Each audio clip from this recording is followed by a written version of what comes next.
farol que me guia, é a luz do meu caminho.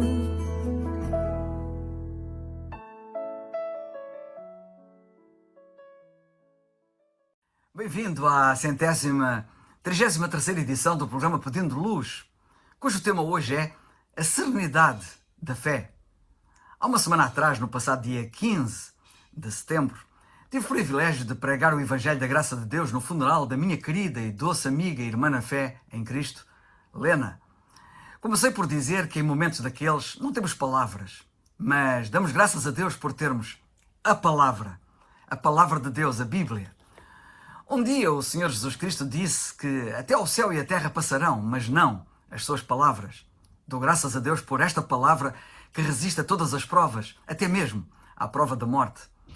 A Lena soube que, humanamente falando, iria morrer em pouco tempo, face à gravidade do seu estado de saúde. Ela tinha como ninguém consciência de que estava a um passo da morte. Poucos dias antes de nos deixar, tive o privilégio de a visitar e de orar por ela. Apesar de estar num estado de enorme fraqueza e sonolência, estava lúcida. Reconheceu-me e manifestou uma enorme tranquilidade, mesmo sabendo que a sua partida estaria para muito breve. A confiança dela no seu Salvador, o Senhor Jesus Cristo, era bem transparente e era o segredo para tamanha serenidade e paz que ela deixava transparecer de uma forma tão nítida. A um passo da morte, ela estava confiante no seu Salvador, por isso estava tão tranquila, tão serena. Talvez tu não tenhas consciência, mas também tu estás a um passo da morte e talvez a um passo bem curto. A Bíblia diz, no primeiro livro de Samuel, no capítulo 20, versículo 3, que há apenas um passo entre mim e a morte. A Bíblia fala de um homem que estava a um passo da morte e quero falar-te um pouco acerca dele. Ele foi contemporâneo do Senhor Jesus Cristo, era um malfeitor que cometera coisas graves, dignas de morte, segundo o seu próprio testemunho. Provavelmente teria sido um assassino, pois aquilo que fizera era tão grave que fora merecedor de morte, de pena de morte. E ele disse que a sentença havia sido justa, aguardando a respectiva execução.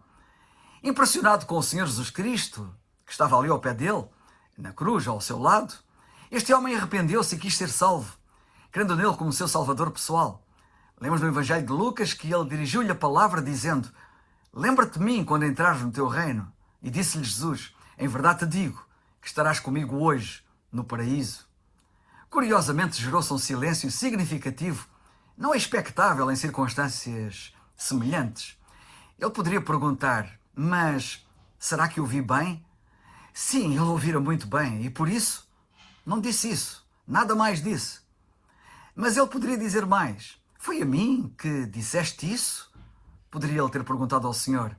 Sim, fora a ele que o Senhor dirigira a palavra e ele sabia-o muito bem e por isso nada disse e ficou em silêncio. "Tens a noção de que eu sou um malfeitor, um assassino?" Poderia perguntar ele. Sim, isso era verdade, mas Cristo estava a morrer pelos pecadores, pelos malfeitores, por ele também. E ele percebera também igualmente isso. Não perguntou, mesmo? Não perguntou isso porque as palavras de Cristo não deixavam dúvidas. As suas palavras eram poderosíssimas. Tu não fazes ideia do poder das palavras de Cristo. A Bíblia em Mateus 7, 28 e 29 diz que as pessoas se admiravam porque o Senhor Jesus Cristo ensinava-as como tendo autoridade e não como aos religiosos. A sua autoridade incutia confiança, segurança, tranquilidade, serenidade. E assim ficara ele, confiante, seguro, tranquilo, sereno. Não perguntou, já?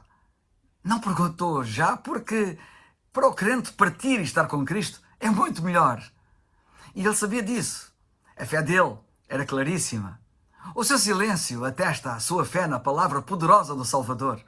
Ele creu mesmo e nunca mais o ouvimos dizer nada. Ficou em paz, sereno, seguro, tal como ficou a minha amiga Lena, porque também ela creu no mesmo Salvador. Provavelmente, na multidão de espectadores que assistiam à sua condenação ali à volta das cruzes, estariam familiares deste homem. Seria muito possível, muito provável, tal acontecer.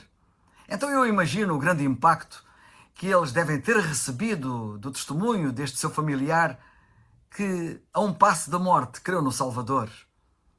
Tendo ficado ali mudo, com um testemunho mudo, em segurança, tranquilidade, serenidade e paz pela fé que depositaram no Salvador. Que grande impacto deixou a fé da Lena igualmente nos seus familiares mais chegados. Deixou um impacto tremendo certamente à Rebeca, à Joana, à Bárbara, ao Noá, à Dora, ao Moisés, ao João Paulo e a tantos outros. Também eles se lembrarão para sempre da fé da sua avó Lena, como Paulo e Timóteo se lembravam da fé, diz a Bíblia, da avó e mãe de Timóteo, chamada Lloyd, e a mãe Eunice. A Lena creu no Senhor Jesus Cristo como seu Salvador quando ainda era jovem e Cristo tornou-se para ela na sua alegria, no seu tudo.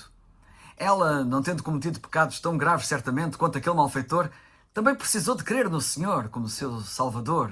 Todos precisam, e tu não és exceção. E tu, na eventualidade de teres no teu cadastro pecados tão ou mais graves do que aquele malfeitor, como este e tantos outros, também podes ser salvo. Pois a Bíblia diz em Efésios 2, pela graça, ou seja, por um favor imerecido, sois salvos por meio da fé, crendo, portanto.